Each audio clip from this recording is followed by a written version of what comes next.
Assalomu alaykum Uyg'ur radiosining aziz anglag'uvchilari. Kitob anglatish sahifamizda Islom va ayol huzuringizlarda. Abdori Bayraktar Bayrakli. Tadbiriyai nashriyati. Ovozda Xadija Uyg'ur. 22-qism.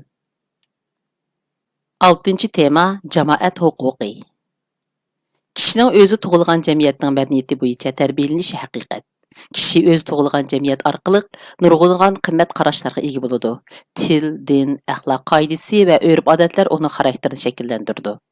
Shundaqla uning turmush usulini belgilaydi. Ma'rifni jamiyatshunoslik nuqtasidan izohlaganda uning bu shakllarni asos qilganligini ko'ramiz. Biz ma'rifni ajdodlarning madaniyatini avlodlarga yetkazish faoliyati deb ataymiz. Bu aniqlama jamiyatshunoslik nuqtasidan berilgan universal izohat bo'lib hisoblanadi. Demak, ana tug'di. Jamiyat uni shakllantirdi. Jamiyatning o'zi o'qituvchi bo'lg'achqa, u inson avlodining madaniyat taqdirini belgilaydi.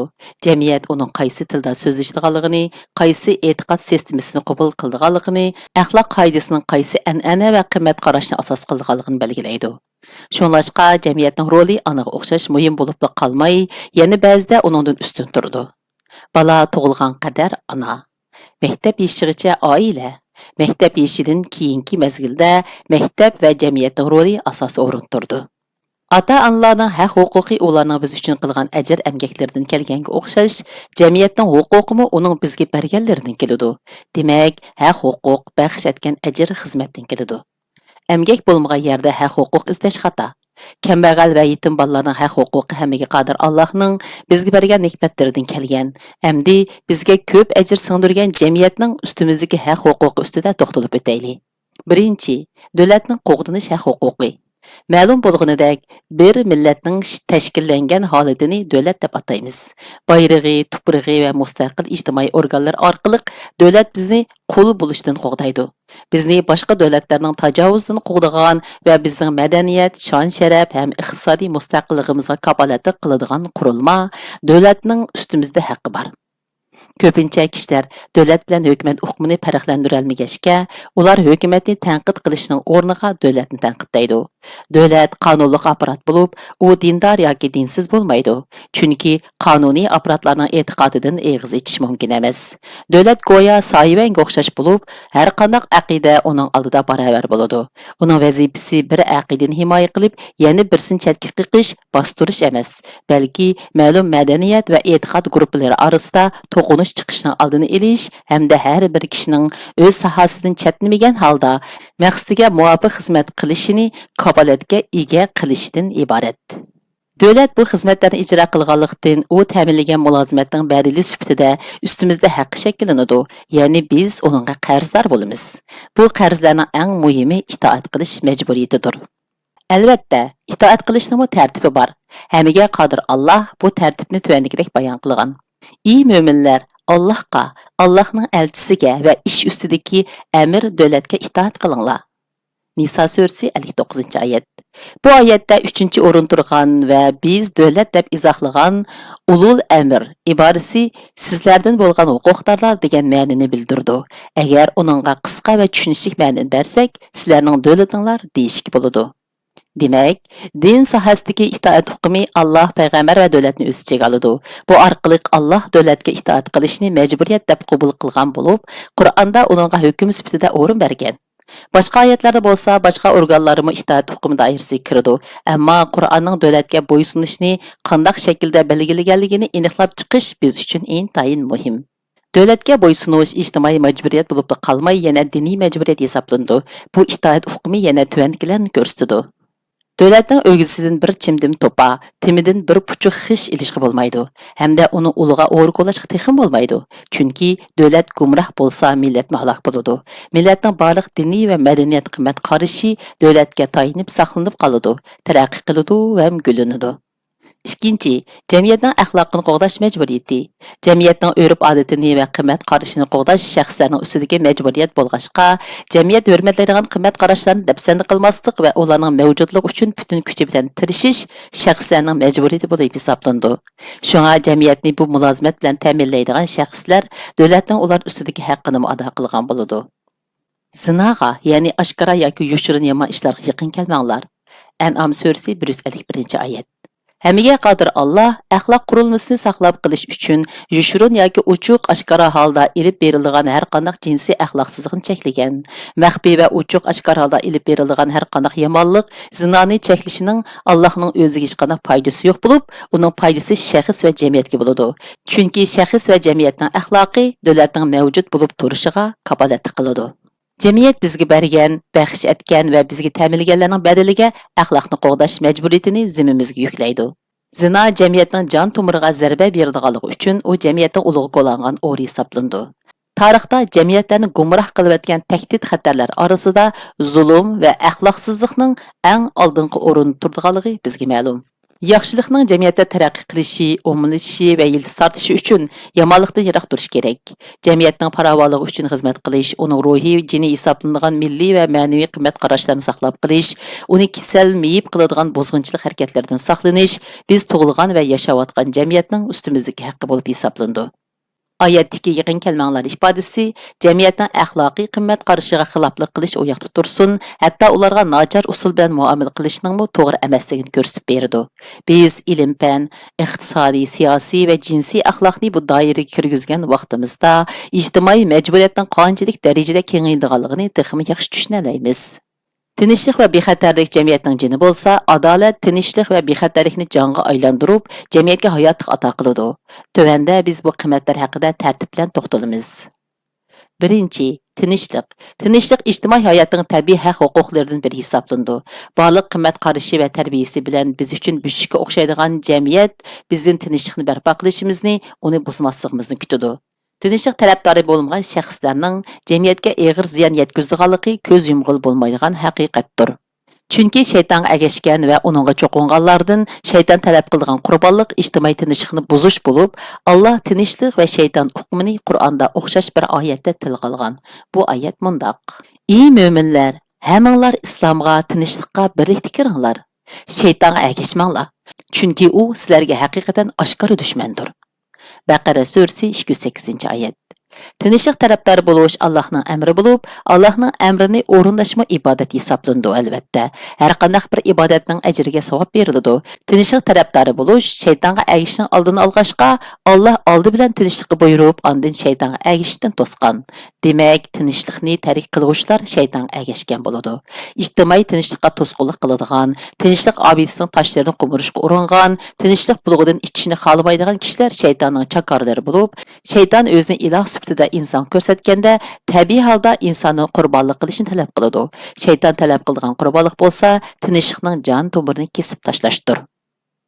Shayton tinchlikni qurbonlik sifatida talab qilganda dushmanlik hissiyoti erkin harakat qila oladigan keng ijtimoiy bo'shliqni qo'lga keltirishni maqsad qiladi. Chunki dushmanlikning, ya'ni zo'ravonlikning tuyg'usining eng ashaddiy dushmani tinchlikdan iborat. İctimai tinchlik insonlarning biologiyasida bor bo'lgan zo'ravonlik tuyg'usini eng yaxshi bostiradigan va tizginlaydigan kuch bo'lib hisoblanadi.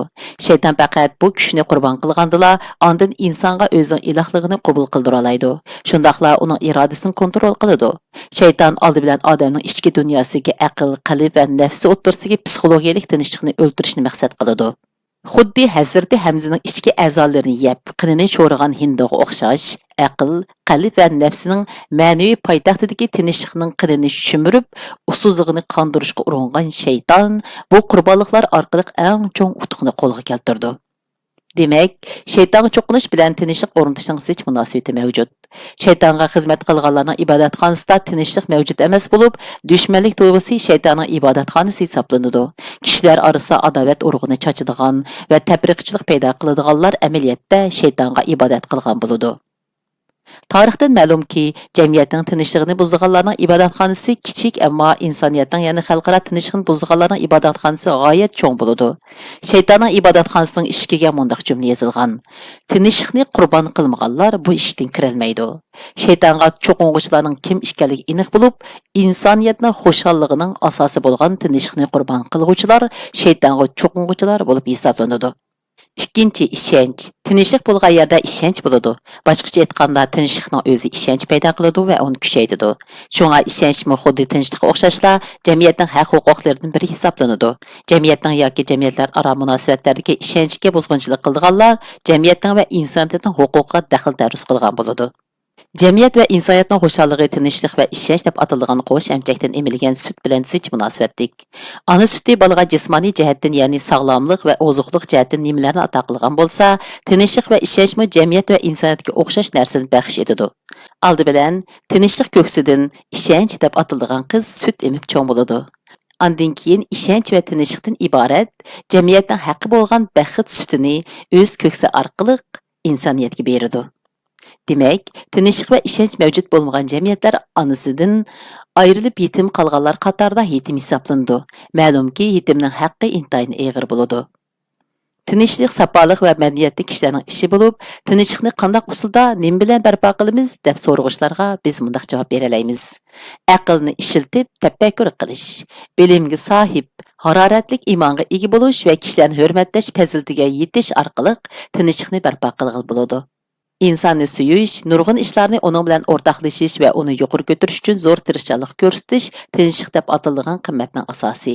Muhabbatdan, hurmatdan va bilimdan yo'qsul tinchlik faqat majburiy shaklda vujudga chiqarilgan o'tkinchi visolga o'xshaydi.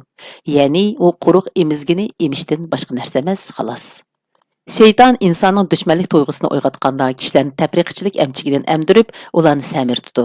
Ondan bodalgan bu chakarlarni tinchlikni o'ldirishga buyuruydi. Shuning bilan u bir chalmada ikki paxtakni so'qib, ishonchni qurbonlik qiladi.